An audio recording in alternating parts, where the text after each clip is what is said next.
Donc la structure de ce temple merveilleux.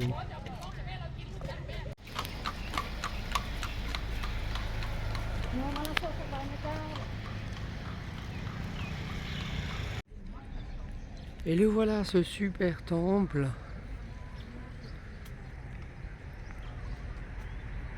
Avec un état de conservation remarquable.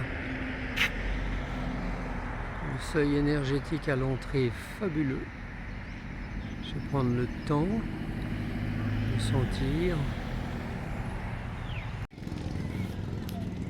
Les beaux gardiens du seuil.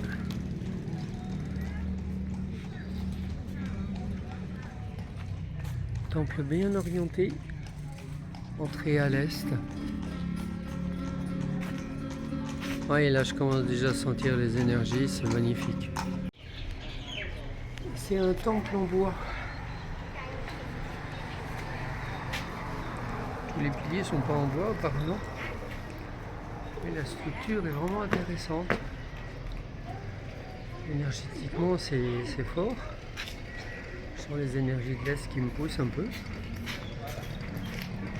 Je vais faire le tour avant de pénétrer. Le mur de pourtour est bien conservé.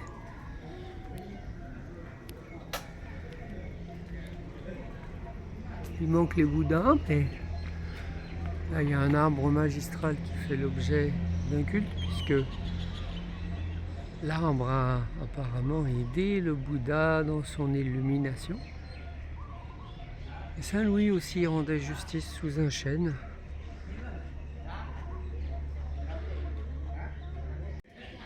Au pied de l'arbre, un culte aux esprits naturels. Avec un Bouddha, avec un éléphant, des fleurs. Et ici tout un ensemble qui soutient l'arbre.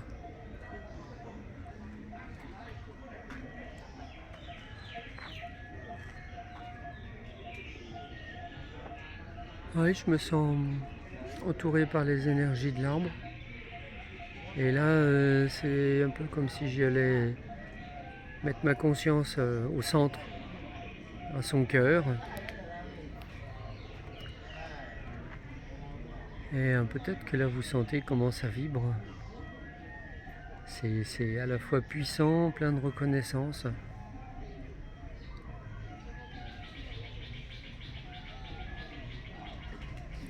C'est un esprit particulier, je dirais, j'ai rien à lui demander. Ils sont pas habitués, ils sont pas habitués. Et j'ai juste à lui offrir, voilà, tu es là, moi aussi, et on communique. J'apprécie la sobriété de ce temple, celui-ci. Alors effectivement, en vrai bois.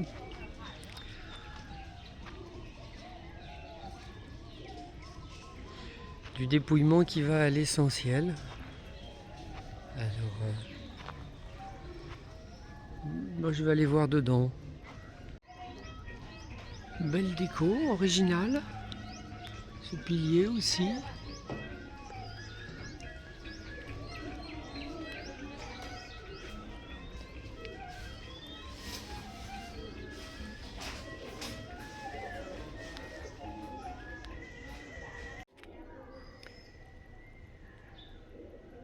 Énergie très sereine à l'intérieur. On pourrait les croire vivants.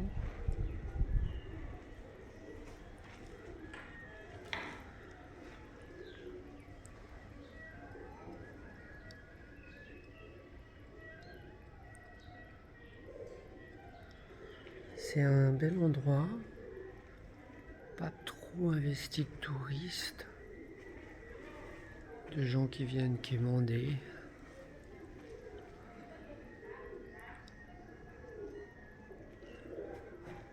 Structure en bois simple et le toit autour du Bouddha bien ouvragé.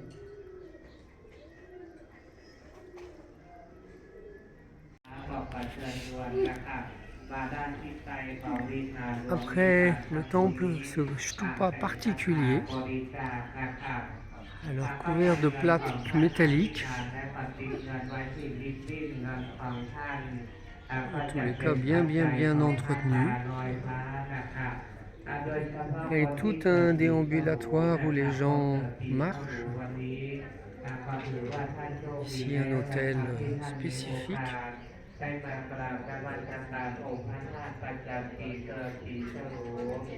Le Bouddha Pusha.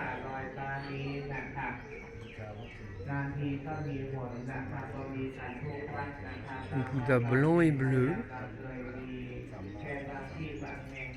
Très joli.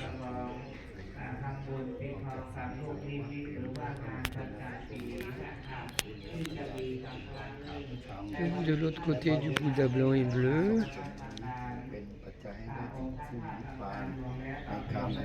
Un beau Bouddha rouge et blanc. L'énergie de ce stupa, si elle rayonne à peu près au niveau du bassin, l'énergie principale en fait ressort pour alimenter par exemple ce stupa, ce bâtiment, celui-là. Donc je trouve intéressant comment ça fonctionne parce qu'il est effectivement puissant, mais il n'est pas écrasant pour les humains. Et par contre, il est dynamisant pour les structures énergétiques autour. Très beau, très motivant. Je suis face à l'est, donc face aussi au stupa, face à ce Bouddha bleu qui a été honoré de quelques feuilles d'or. Il a une belle boule au niveau du hara. D'autres petits Bouddhas et j'ai le temple de l'Ouest derrière moi. Temple de l'Ouest, ici. Lui aussi de bel ouvrage. Ou un Bouddha qui a un geste particulier.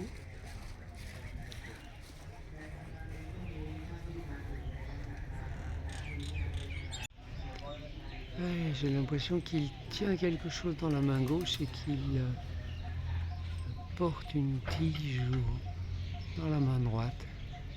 Et au-dessus, un Bouddha plus classique.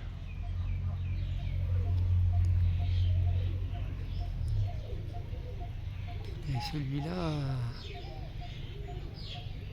je dirais, tient un message. Ce temple de l'Ouest m'interpelle. Je le trouve beau et sobre.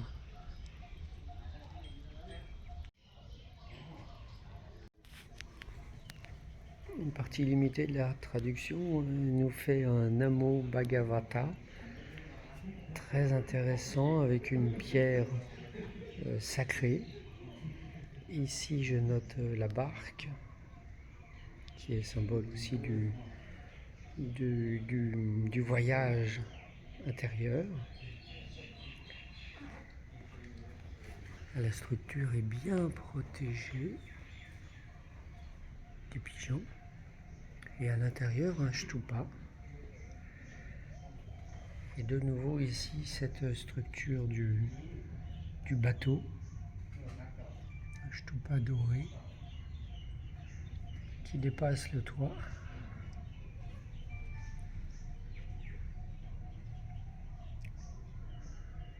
Très beau.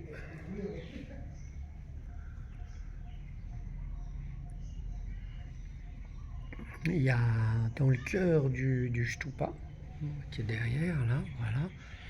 Dans le cœur du stupa, ici, je sens vraiment la puissance énergétique qui est rassemblée, qui nourrit le stupa par le dessous, par la terre, par l'intérieur, avec quelque chose de lumineux au-dessus, mais moins puissant.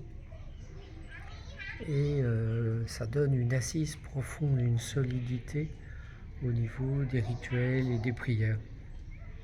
Donc c'est intéressant ici de rester un peu pour méditer, pour ressentir cette puissance dans le hara, dans les hanches, dans le ventre, ouais. Aussi bien pour les hommes que pour les femmes.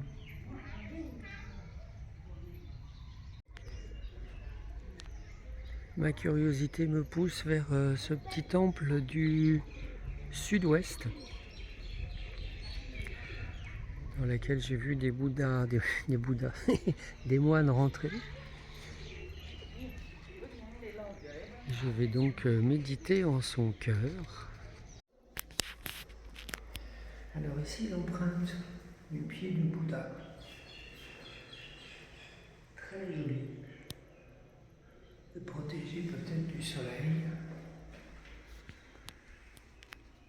avec une jolie caméra.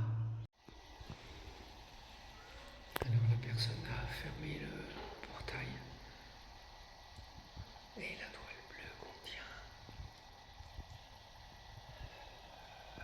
l'image du temple, mais à l'envers. Je trouve ça intéressant.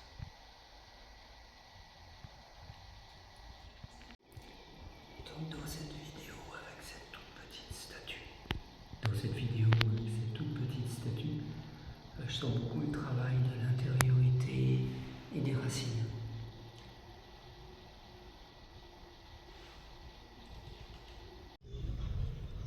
Je suis au nord-ouest, avec ici un petit Stupa et un personnage bien surprenant qui est habillé, je ne vois pas son attitude, mais il a l'air de sourire, d'être assis sous un arbre qui lui est soutenu.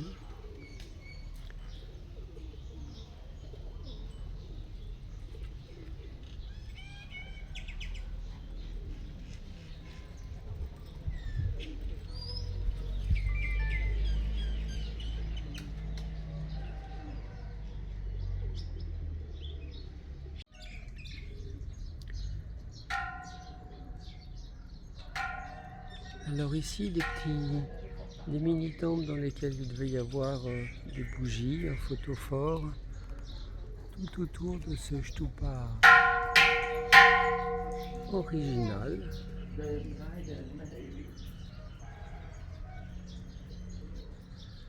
Très beau, il y a une puissance particulière amenée par ces plaques de métal et par son état de conservation. Alors selon le mythe, Shamadevi, donc la reine, a planté ici un jacquier. Donc il y a 3 arbres sacrés ici, particulièrement honorés.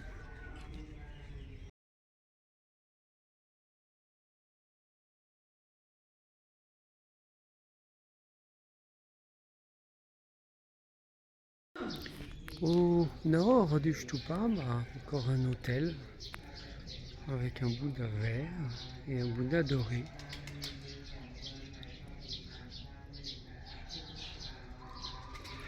Je note dans leurs mains une boule de cristal. Il serait peut-être plutôt du verre. Et en tous les cas, symbole du mouvement dans l'équilibre.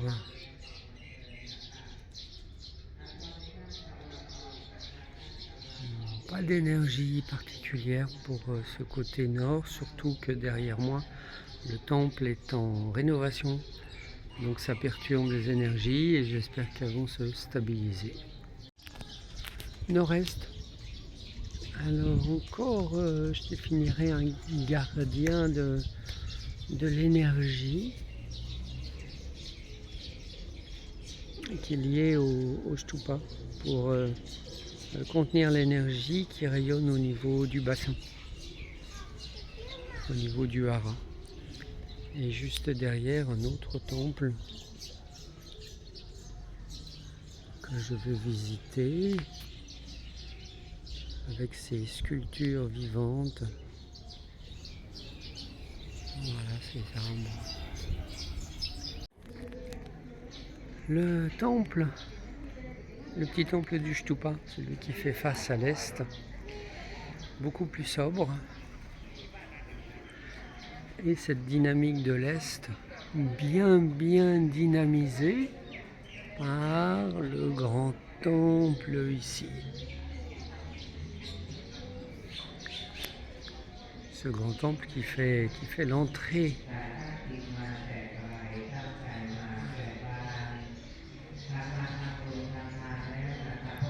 Très beau.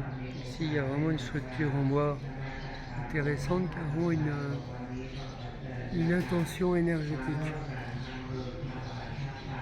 de consolider dans l'axe.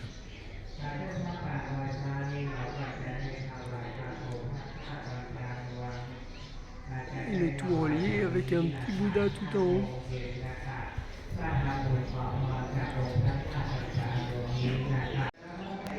Le temple de l'entrée, alors, ici, tout à fait à l'arrière, donc plutôt côté ouest, un ensemble de Bouddhas qui vient consolider l'enseignement. Consolider l'enseignement, ici le stupa central, malgré que le temple soit rectangulaire, encore cette structure, cette fois-ci dorée.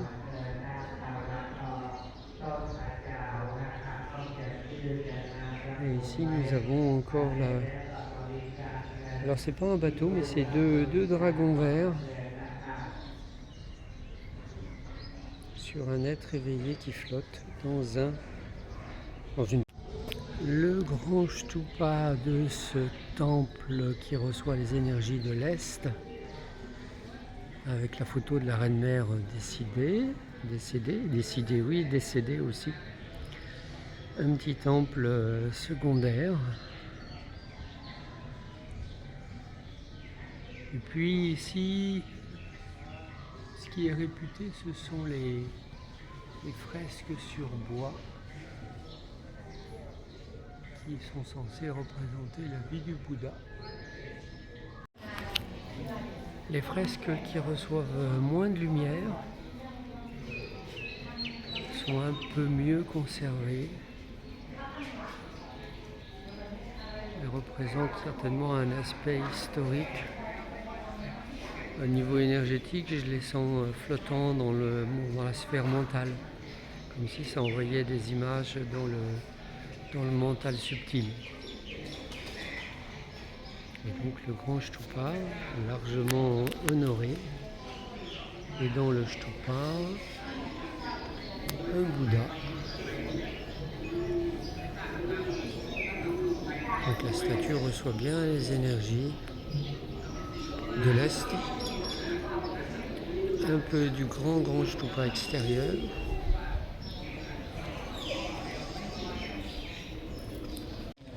Les détails de la porte de l'Est, j'aime beaucoup. Ouais.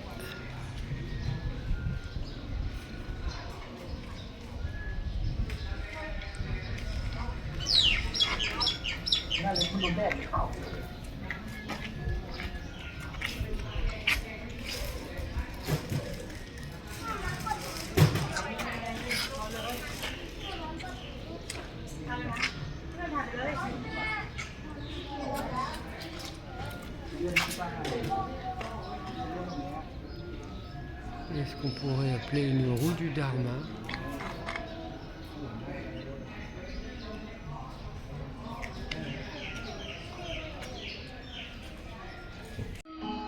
Au nord du grand arbre qui est au sud-est, ce petit temple de divinité locale avec une autre divinité volante.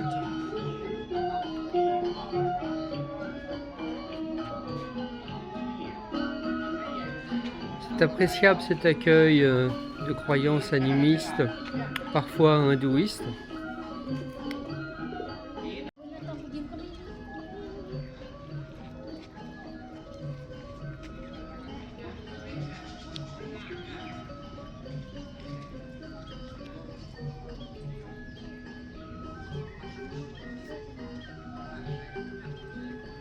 Et ici, tout au fond, un temple fermé.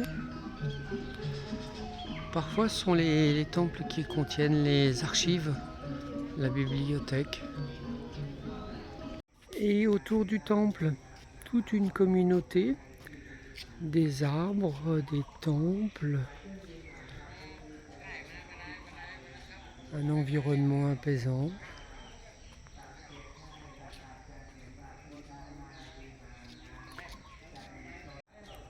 Des temples plus classiques, quoique celui-là mérite une visite. Des temples plus classiques qui reçoivent les énergies du Shtupa aussi.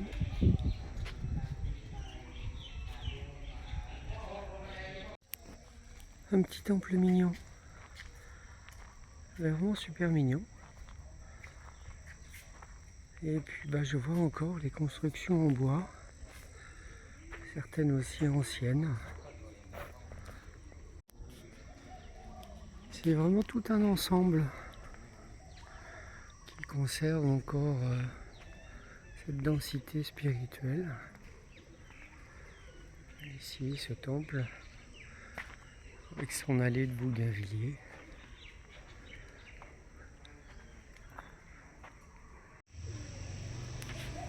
Un petit temple en dehors de l'enceinte majeure, principale. J'aime bien sa structure et ses peintures.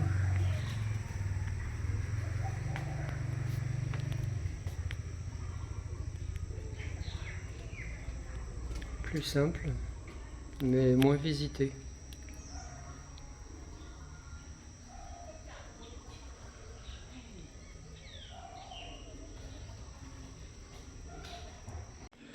Ambiance apaisée, mais aussi beaucoup moins de touristes et beaucoup moins de moines.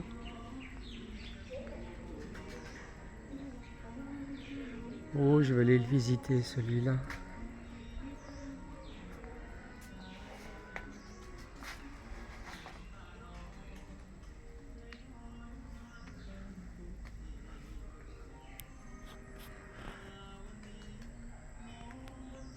Rouge et doré.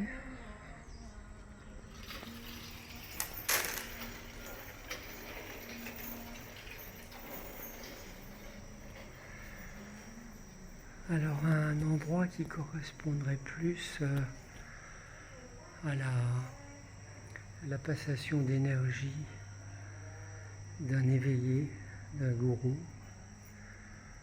Il y a un Garuda.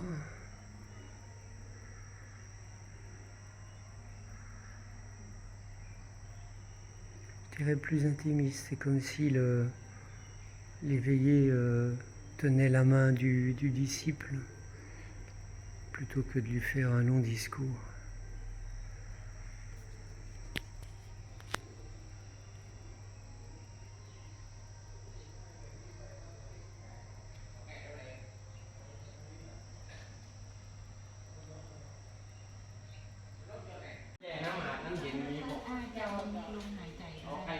Alors le musée, il est dans un ancien temple.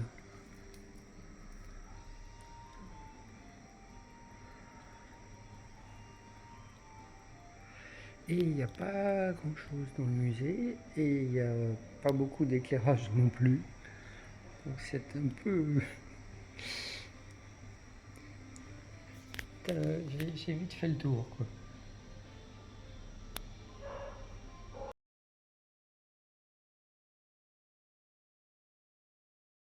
Deuxième partie du musée, de l'autre côté de l'allée.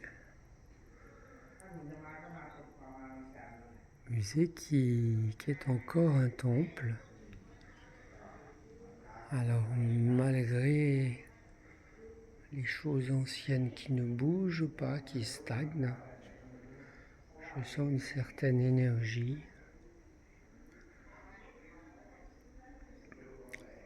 Surtout dû à ce qui est caché derrière les grilles.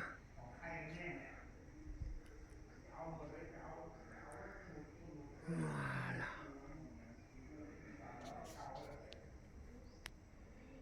Donc ici un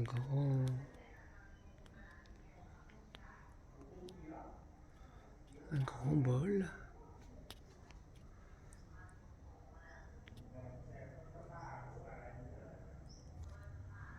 Et ce shtupa qui contiendrait une réplique du Bouddha d'émeraude.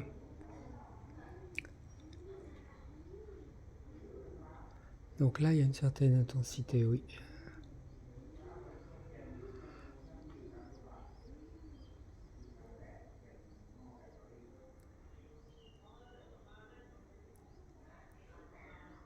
Je réfléchis à où dans quel chakra il peut y avoir une émeraude lumineuse.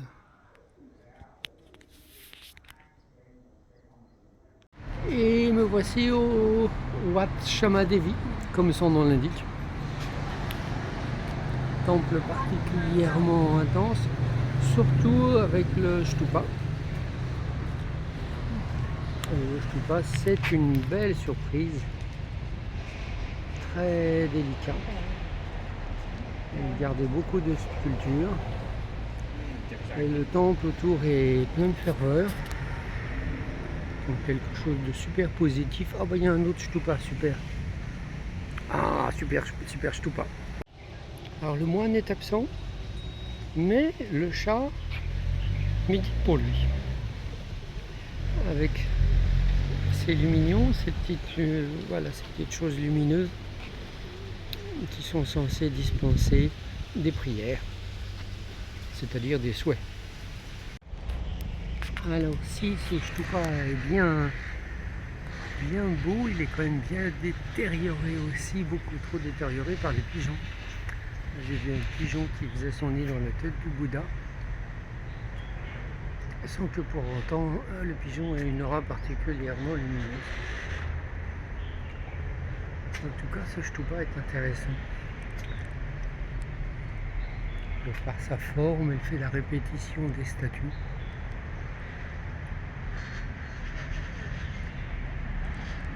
Il est toujours honoré. De ce côté, c'est Shiva. L'orientation du temple est bien à l'est. Ici à l'ombre, c'est joli, tranquille. Un jardin avec des gros cailloux.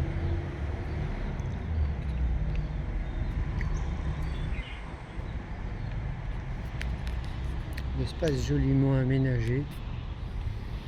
Alors, malgré la route, où beaucoup de gens passent, puisqu'il y a un hôpital qui libère que des énergies lumineuses par rapport à l'hôpital à côté de la grande Croix Ning, tout à fait au nord de Chiang Mai, qui était Shanghai. Donc là, il y avait une belle énergie. Là, l'hôpital, il est un peu lourd. Hein. Il y a beaucoup de choses là-bas. Trop de gens. Et donc, malgré toutes ces énergies, le jardin reste agréable. Alors le bleu là est magnifique. Ce temple moderne est bien orienté. Je vois un arbre sacré sur la gauche. Le jardin paisible favorise vraiment bien la méditation. C'est un lieu intéressant et qui est aménagé pour se promener aussi. Et de l'autre côté de l'entrée est, nous avons ici un temple que je vais aller visiter.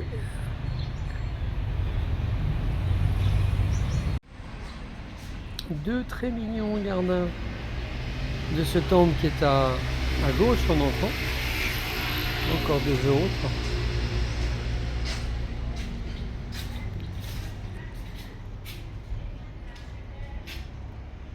Et ici un culte particulier au féminin.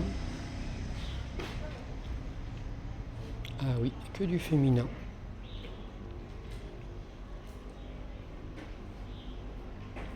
Avec une éléphante.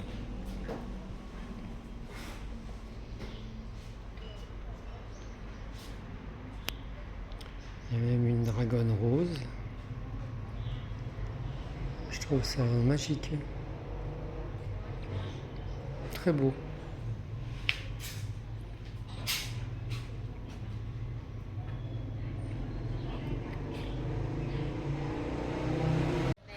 Un beau gardien.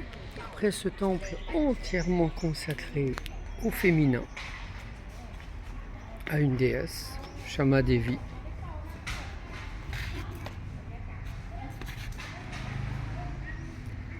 Ici, nous avons un temple beaucoup plus classique. Ah, où je vois pour peut-être la 4e fois la 16 du Bouddha, qui est tout squelettique et maigre. Très classique, très beau. Ça brille, c'est très bien décoré, c'est spacieux, c'est Bouddha. Ah, je suis encore dans l'émotion du temple entièrement dédié au féminin.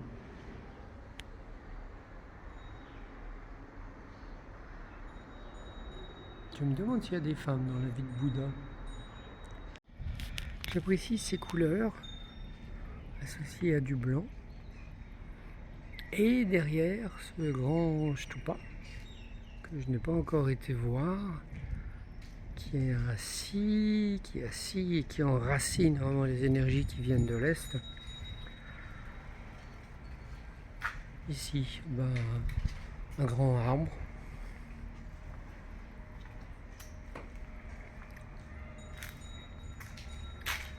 Une communauté. Alors ce temple-là est dans le prolongement du petit temple dédié aux déesses et aux femmes, à Shama Devi.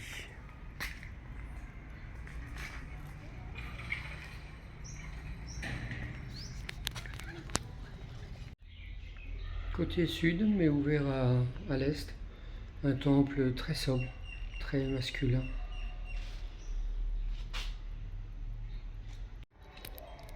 Des bâtiments en bois, et puis là surtout un beau stupa blanc qui est dans la lignée du petit temple très masculin avec les 3 personnages hommes.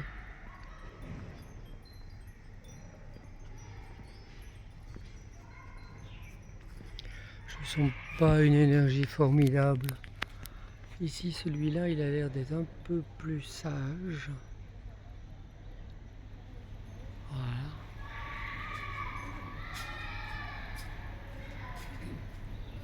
Il met ses mains pour protéger son sexe, mais c'est pas grave. On a 4 fois le même dans les 4 directions. Je sens que ça a quelque chose qui assoit l'enseignement très mentalisé, rigide.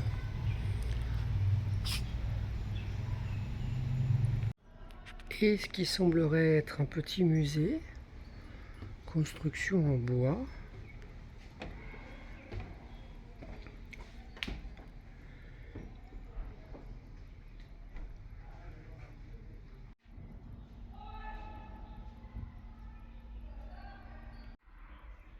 Je fais un petit aparté sur ce visage qui me semble plein d'amour et de compassion.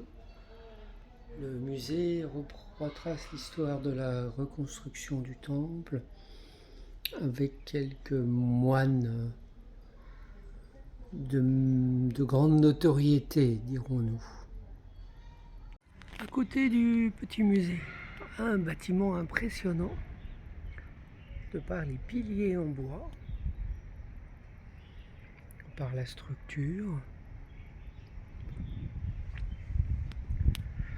qui ressemble bien aux maisons traditionnelles sur pilotis, où les gens vivent sous la maison et éventuellement dorment au-dessus, où le dessus sert aussi à préserver en cas d'inondation. Donc ce qui devait être ici un réfectoire. Hélas, le grand beau bâtiment n'est pas accessible. Le premier étage est fermé à clé. Et je vais aller voir ce dernier temple. Dernier temple qui a une belle stèle.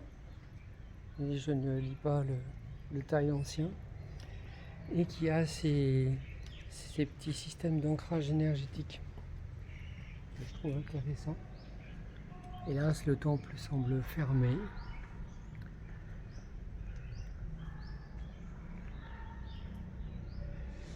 Fermé et pas entretenu. Ici où sont sonnés les gongs, et en fait il y en a deux. Et ils n'ont pas les mêmes instruments.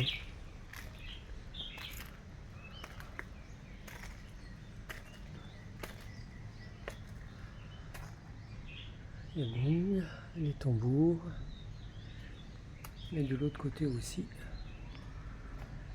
Un instrument bien original.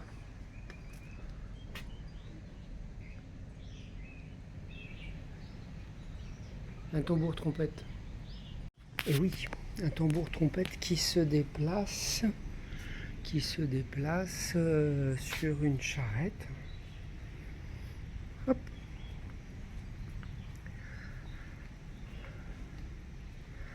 Certainement avec une caisse de résonance exceptionnelle. Et oui.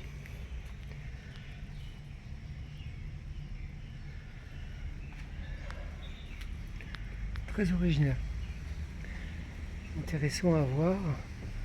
Parce qu'énergétiquement ça doit être assez sympa. Avec les cordes pour tendre le tambour. Et ceci pour être certainement tiré par des chevaux. Certainement. Ou des moines. Dans tous les cas, le tambour trompette, exceptionnel. Ce magnifique stupa, ancien.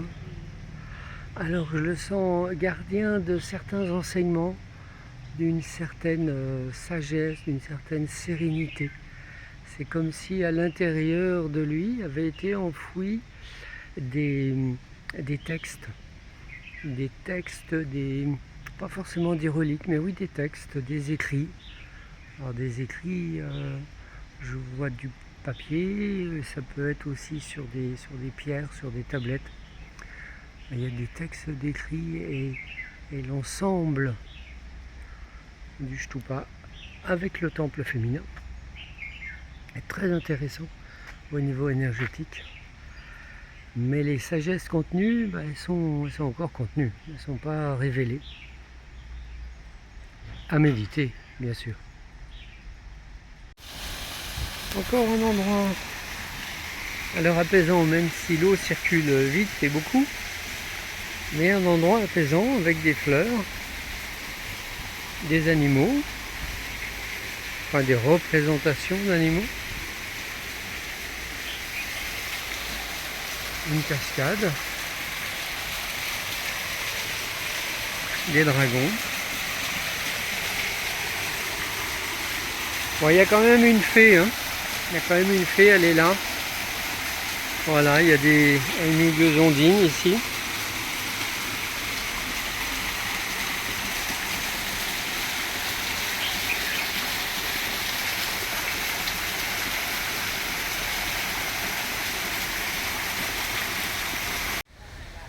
Encore un temple au nord-ouest. Alors très en harmonie avec le bruit de l'eau et la nature. Un temple qui se veut en bois, avec des petites fantaisies, des écureuils, des biches qui brillent.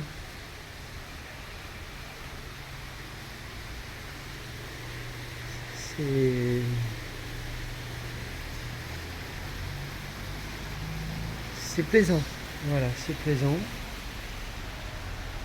Un endroit pour s'asseoir, pour méditer. Une belle pièce de méditation.